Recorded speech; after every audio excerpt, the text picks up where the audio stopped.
Wananchi walitoka kwa hasira, wamama wakipiga nduru.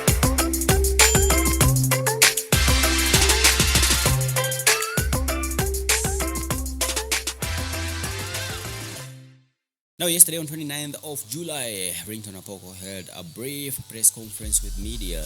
That was shortly after he arrived at Kibera Law Court, where he had gone for his case with Robert Alai. But unfortunately for him and fortunately for Robert Alai, well, Ringtone Apoko was told that the files to the case were missing, bro. Wow, that is Ringtone for your information. And while at it, he came through and opened up, revealing where his drama with Robert Alai started, bro. You know how it all started, because most of us only saw the video, but we did not know how the whole stuff started. Now, according to Ringtone Apoko, he came through and said that it all started from him blocking the traffic for seconds, where Robert Alai came out with his fimbo, beat him, and wamama walipiga nduru, bro. Yeah, that one killed me instantly. I can recall when he was saying that, bro. And after that, whatever happened, bro. Anyways, man, here is him revealing where his beef with Robert Alai started, bro, which I don't know whether it came to conclusion yesterday after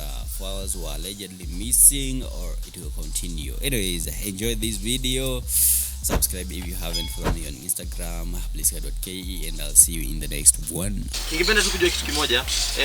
Kitu ambacho Wakenya wameona ni kwamba waliona video umepigwa, na Wakenya tu wangependa kujua ni nini hasa kilichokupelekea wewe kupigwa. What exactly happened ndio ile akuja kuattack? Nilikuwa natoka Lavington, tukafika kwa roundabout ya Kileleshwa kama unakuja Kilimani. Robert Alai alikuwa katikati ya barabara na Subaru hiyo KCG ambayo mostly inatumika na ma-CID. So watu wote wakati light ilisoma green walipiga honi. Mimi mwenyewe pia nikapiga honi. Akateremsha kioo chini, akarusha mkono juu.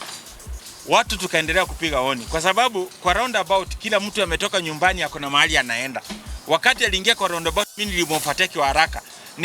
Nikio yangu ikiwa chini, nikaenda kuangalia hawa ni maaskari gani wa CID wako na hii Subaru wenye ni wauni sana ambao wanarushia wananchi mkono. Nikienda kuangalia nikaona ni Robert Alai. Nikapiga gari yangu kwa pande hii nikamrushia mkono, nikamwambia Robert Alai mtu afanyangi hivyo. So mimi nikaendelea na safari yangu. Kufika the next roundabout, Robert Alai alikuja akagongesha gari yake kwa gari yangu, akashuka akakuja kwa gari yangu. Akaniambia, "Ringtone, you are very stupid. Do you know who I am?"